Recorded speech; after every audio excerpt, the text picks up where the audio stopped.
Hello and welcome to study IQ. आज के समय पाकिस्तान में मैसिव लेवल पर प्रोटेस्ट हो रहे हैं अगेंस्ट फ्रांस। यहाँ पे आप अगर देखोगे ये दृश्य आम है इस वक्त रावलपिंडी, कराची और वेरियस और शहरों में।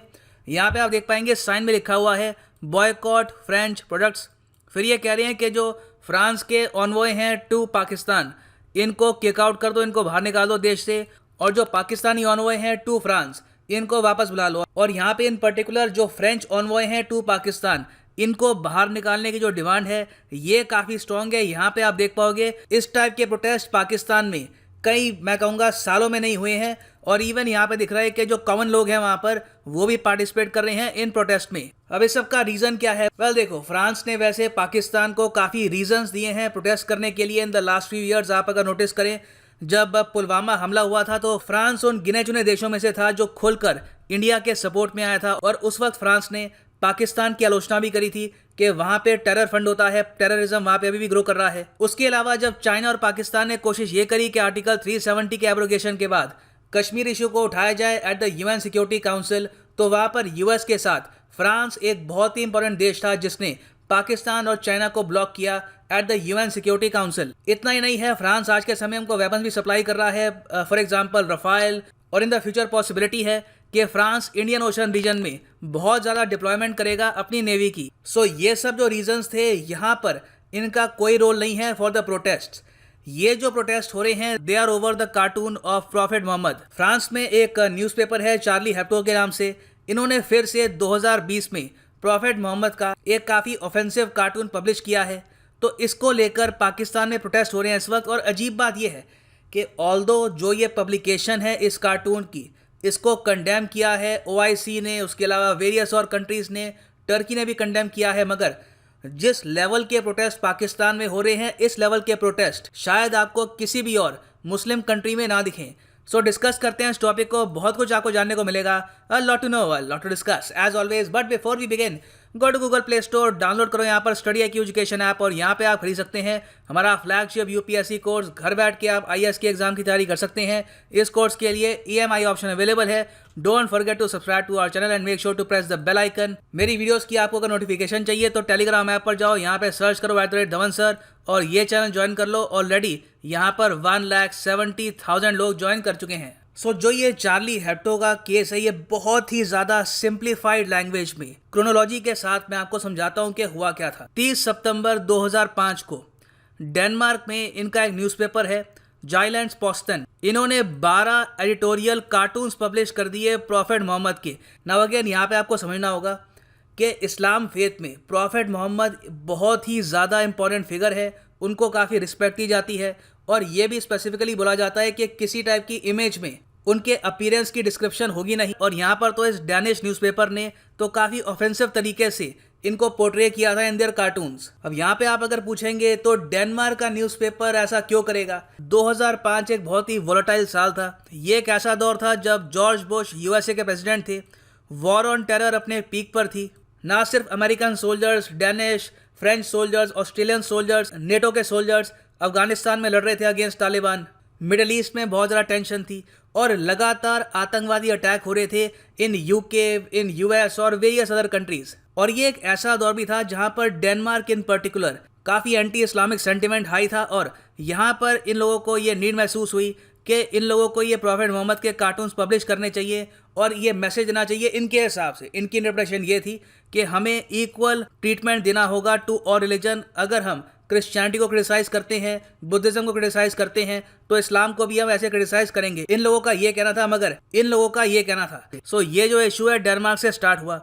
अब जैसे ही ये कार्टून्स पब्लिश हुए तो डेनमार्क के इस न्यूज़पेपर हाउस को काफ़ी थ्रेट्स मिली और 2010 में इन लोगों पर एक आतंकवादी अटैक करने की कोशिश भी की गई जो बाद में असफल रहा। तो यहाँ पे डेनमार्क का चैप्टर खत्म होता है, फिर स्टार्ट होता है फ्रांस का चैप्टर। अब फ्रांस में भी एक न्यूज़पेपर पब्लिशिंग हाउस है चार्ली हेब्डो के नाम से। इन लोगों ने क्या किया कि जो प्रॉफिट मोहम्मद के कार्टून्स पब्लिश किए थे डैनिश न्यूज़पेपर ने, इन्होंने खुद इसको पब्लिश किया और रीज़न ये बताया कि हम यहाँ पर फ्री स्पीच को सपोर्ट करते हैं। जिस तरीके से आतंकवादी धमकी दे रहे हैं डैनिश न्यूज़पेपर को, ये गलत है, हम यहाँ पर डेनमार्क के साथ खड़े हैं। तो ये कहकर चार्ली हेब्डो ने रीप्रिंट कर दिए वो कंट्रोवर्शियल कार्टून्स। और उसके बाद से चार्ली हेब्डो को भी धमकी मिली कि इन्होंने ये कैसे कर लिया, इन पे भी अटैक होगा। और इन पर अटैक हुआ भी जनवरी 2015 में। 9 साल बाद आतंकवादियों ने 9 साल तक ये बात भूली नहीं और 9 साल बाद 2015 में चार्ली हेब्डो के जो ऑफिस थे वहाँ पर आतंकवादियों ने अटैक किया और यहाँ पे चार्ली हेब्डो के 8 एम्प्लॉयज़ मारे गए। एक गेस्ट मारा गया इस मैगजीन में जिसका कोई रिलेशन नहीं था इस सब से। एक मेंटेनेंस वर्कर यहाँ पे मारा गया और एक पुलिस ऑफिसर भी यहाँ पर मारा गया। सो ये अटैक्स हुए थे 7 जनवरी 2015 को। अगले ही दिन फ्रेंच सिक्योरिटी एजेंसीज ने जो अटैकर्स थे इनको पकड़ लिया और इनको शूट डाउन कर दिया। मगर ये जो पूरा अटैक था ये प्लान किया गया था कई लोगों द्वारा। यहाँ पर 15-20 लोग इन्वॉल्व थे जो इन लोगों को सपोर्ट कर रहे थे। अब जब पता लगा बाकी लोगों के बारे में तो उन लोगों ने एक फ्रेंच सुपरमार्केट में कई लोगों को बंधक बना दिया और फिर फ्रेंच सिक्योरिटी फोर्सेस ने बहुत ही मुश्किल से जो बचे हुए आतंकवादी थे इनको शूट डाउन किया। अनफॉर्चुनेटली इस पूरे इवेंट में 4 हॉस्टेजेस भी मारे गए। तो देखो 7 जनवरी से लेकर 10 जनवरी तक फ्रांस ने बहुत कुछ देखा। एक न्यूज़पेपर के ऑफिस पे अटैक, फिर एक आतंकवादी हमला, हॉस्टेजेस का मारा जाना। तो ना सिर्फ फ्रांस, पूरा यूरोप काफी हद तक डरा हुआ था और लोग इकट्ठा आना चाहते थे अगेंस्ट टेररिज्म। तो 11 जनवरी 2015 को फ्रांस समेत वेरियस कंट्रीज के लीडर्स ने एक मार्च किया, march against terrorism in various countries. Paris में इन पर्टिकुलर उस वक्त के फ्रांस के प्रेसिडेंट फ्रांसोआ ओलांद, जर्मनी की चांसलर मर्कल, इजराइल के प्रधानमंत्री Netanyahu, Palestine authority president Mahmoud Abbas, Britain के उस वक्त के प्रधानमंत्री डेविड कैमरून, ये सब इकट्ठा हुए और एक मार्च किया गया। और एक इंटरेस्टिंग बात मैं आपको ये बता रहा हूँ कि इस मार्च में बराक ओबामा ने पार्टिसिपेट करने से मना कर दिया, जिसकी वजह से बाद में इनकी काफ़ी आलोचना भी हुई थी। और इस मार्च के 3 दिन बाद चार्ली हेब्डो ने फिर से एक मैगजीन का एडिशन पब्लिश किया और इसका नाम रखा आई एम चार्ली। और यहाँ पे फ्रंट पेज पर प्रॉफेट मोहम्मद का जो कार्टून था वो फीचर किया गया as an act of defiance. तो ये सब तो इवेंट थे 2015 के। अब हम आते हैं 2020 में। सितंबर 2020 में फाइनली क्या हो रहा है कि जो आतंकवादी पकड़े गए थे 2015 में जिन्होंने प्लॉट किया था terror attack on Charlie Hebdo's office, अब इन पर फाइनली केस स्टार्ट हो चुका है। अब इस इवेंट को मार्क करने के लिए और सिंस इन पे जो अटैक हुआ था इसको भी 5 साल हो चुके हैं, इस इवेंट को भी आप कह सकते हैं मार्क करने के लिए चार्ली हेब्डो ने फिर से वो कंट्रोवर्शियल कार्टून पब्लिश कर दिए और अपनी तरफ से ये कह दिया कि हम फ्रीडम ऑफ स्पीच के लिए ये सब कर रहे हैं, हम पे अटैक हुआ था, वी आर स्टिल डिफायंट और हमने ये सब किया है। तो इनका जो एक्शन है काफ़ी कंट्रोवर्शियल है।